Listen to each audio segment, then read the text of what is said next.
Já está disponível o livro As Doutrinas do Inferno e Suas Manipulações Dentro das Igrejas. Adquira hoje mesmo.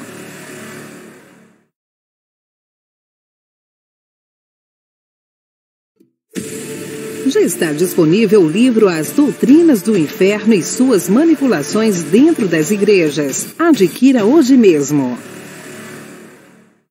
Vamos ver nessa mensagem, André. Talvez você esteja aí curioso pelo tema. Hoje vamos buscar em relatos históricos dentro da Bíblia. Primeira vez que aparece a palavra Satanás, vamos trazer o que ela significa e como essa palavra foi desenvolvendo ao longo da sua história. E vamos ver com o passar dos séculos como a teologia veio mudando o sentido original da palavra. Como os hebreus da primeira era interpretavam o mal e como hoje o homem atual mudou essa interpretação literária da Bíblia. E o objetivo maior dessa mensagem é apresentar de forma imparcial a história como ela é. E desta maneira fundamentar as nossas convicções e bases, certezas em graça. Ok, queridos?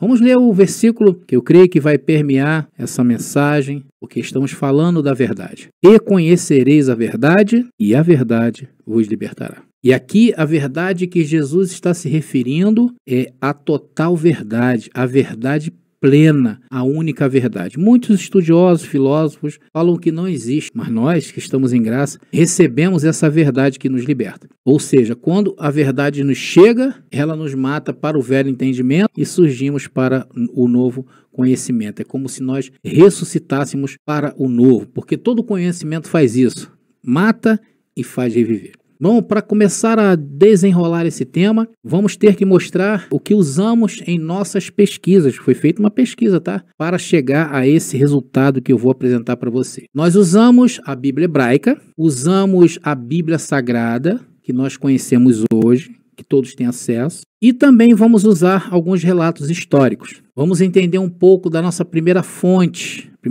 que nós usamos, que é a Bíblia hebraica. Abençoados, olha, está dividido assim. E existem também os livros considerados como apócrifos. O sistema colocou, a Igreja Romana, a Igreja Católica Romana, colocou alguns livros apócrifos. Porém, os judeus aceitam a maioria dos livros apócrifos, que são muito importantes para eles, os judeus, porque ajudam eles no entendimento lá do judaísmo, na época em que ele foi escrito. Bom, queridos, quanto à cronologia dos livros, ou seja, a ordem em que eles foram sendo agregados a essa Bíblia, eles não estão dispostos nem na Bíblia hebraica, nem na nossa Bíblia, em ordem cronológica. Ou seja, o livro de Gênesis, por exemplo, não foi o primeiro livro a ser escrito e colocado nessa enciclopédia. Essa Bíblia hebraica, a Taná, ela foi sendo desenvolvida por um longo período de tempo. Período de pensamento, período de cultura, período da religião, da origem do povo judeu, povo de Israel. Então, de posse dessa informação, nós vamos pegar os livros mais antigos, desde o primeiro período, e nós vamos analisar quando foi a primeira vez que apareceu a palavra Satanás e como ela foi sendo desenvolvida pelo tempo e dentro da cultura. Agora vamos entender, analisar a palavra Satanás. Todas as vezes, ou a maioria das vezes, que você lê a palavra Satanás na Bíblia, Satanás é uma palavra que foi sendo aportuguesada. No hebraico quer dizer Satã, e em aramaico quer dizer Satana. Então a junção dessas duas gerou Satanás para o português. Mas ela não é uma palavra em português, ela é uma palavra aportuguesada. Quer dizer adversário. Em algumas versões ou algumas passagens, ela também coloca como opositor. Basicamente é isto. Agora, André, e a palavra diabo? Bom, a palavra diabo só apareceu quando foi feita a Septuaginta. Você sabe o que é a Septuaginta? Foram 70 judeus de fala grega que entendiam muito bem o aramaico e o hebraico, traduziram a Taná, a Bíblia em hebraico, para o grego. E essa tradução ficou conhecida como Septuaginta, se referindo a 70, porque foram 70 judeus. Então, o que fizeram esses 70 judeus? Sempre que eles encontravam a palavra Satã ou Satana, que estavam ligados geralmente a algo mal, ruim, maldizente, eles colocavam a palavra em grego chamada diabolos. Tiraram o Satã, porque é uma palavra hebraica, e colocou diabolos, que quer dizer o quê? A mesma coisa.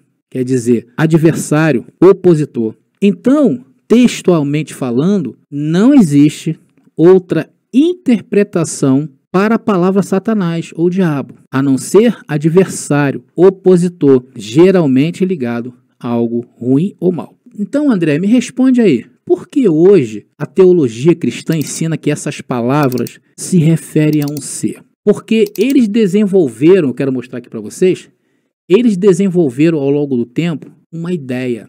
Eles desenvolveram uma filosofia. Eu tenho esse livro aqui, que na época, muitos anos atrás eu comprei ele, quando eu estava fazendo seminário, mas essa aqui é uma das matérias que existe dentro do seminário, chamado Filosofia Cristã.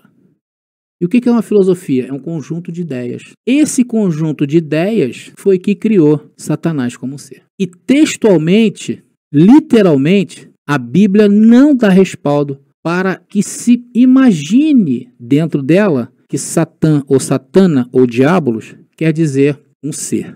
Ela se trata de palavras adjetivas. Mediante todas estas informações, vamos começar analisando quando foi a primeira vez que a Bíblia menciona a palavra Satã e qual a ideia que ela trazia. A primeira vez que a palavra Satã é registrada na Bíblia, na história judaica, foi ali, em Números, capítulo 22, versículo 22. Isso segundo a nossa fonte, que é a Taná. Então ali, em Números 22, conta a história de Balaão. Vocês conhecem essa história? Em que a mula de Balaão abre a boca e fala? Vocês conhecem? Vamos ler. Número 22, dando ênfase à palavra adversário, que ali é Satã ou Satana. Acendeu-se a ira de Deus, porque ele se foi, e o anjo do Senhor pôs-se-lhe no caminho por adversário.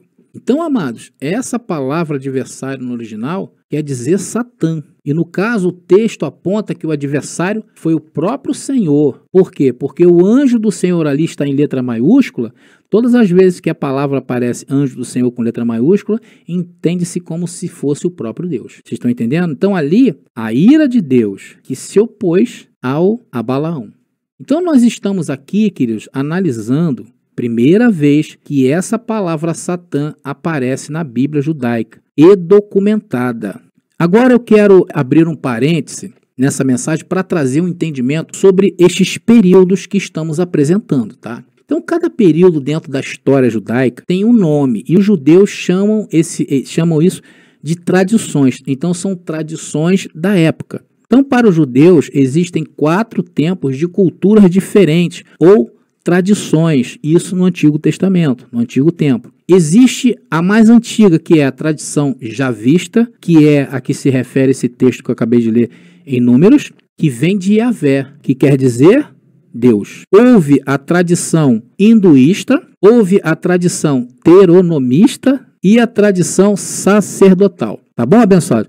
Aí você deve estar se perguntando, André, dá para se explicar melhor um pouquinho isso aí? Vamos lá. O que são as tradições? São conjuntos de escritos que fazem parte do Pentateuco, que foram desenvolvidas em diferentes etapas da religião de Israel. Então Israel encontrava uma lá e ele colocava o nome, encontrava outra e botava o nome. E essas 4 são as que tiveram nesse período aí do Pentateuco. E até os dias de hoje, dentro do judaísmo, se utilizam aí dessas tradições para fazerem as suas críticas literárias, ok? Agora vamos voltar lá ao texto de Balaão. Então a tradição dessa passagem aí é a Yavista, ou Javista, que vem de Yahvé, que vem de Deus, que é o nome de Deus segundo essa tradição. E essa tradição, como eu falei, é uma das mais antigas que você tem conhecimento. Então esse é o primeiro registro da palavra Satã dentro da história literária hebraica. Tá? Então, abençoados, aqui a ideia é a ideia textual, ou seja, aqui está se referindo adversário como um adjetivo e Deus é o substantivo. Então, o próprio Deus é adversário dele mesmo, segundo a ideia aqui. Então, a palavra escrita era o que se traduzia antigamente. E isso, ao longo dos anos, dos séculos, foi ganhando outro contorno devido às ideias culturais e religiosas. Vocês vão ver isso mais na frente. E nessa história aqui de Balaão, a intenção era amaldiçoar o povo de Israel, não é isso? Vocês devem conhecer essa história aí melhor que eu. Se não conhecem, vão lá e leiam. Deus estava aqui neste texto se opondo à atitude de Balaão. Agora, vocês vão me perguntar assim, André, qual é o posicionamento daqueles que estão em graça hoje? O sistema, queridos, se baseia em ideias teológicas, se baseiam em ideias filosóficas, e isso fez com que eles se afastassem da verdade. Nós, em graça, somos textuais. Se está escrito, eu creio. Nós cremos e pronto, sem colocar um tio ou uma vírgula, ou sequer, muito menos, aceitar ideias da teologia humana. Esse é o nosso posicionamento, ok? Nós podemos encontrar em várias passagens essa ideia, e principalmente nos livros de Samuel e Reis.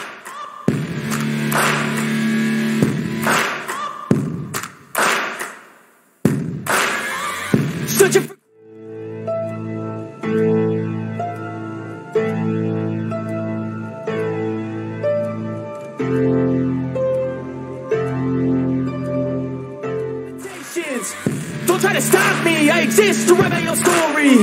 I'll make a decision if I want some peace or if I want the glory, yeah.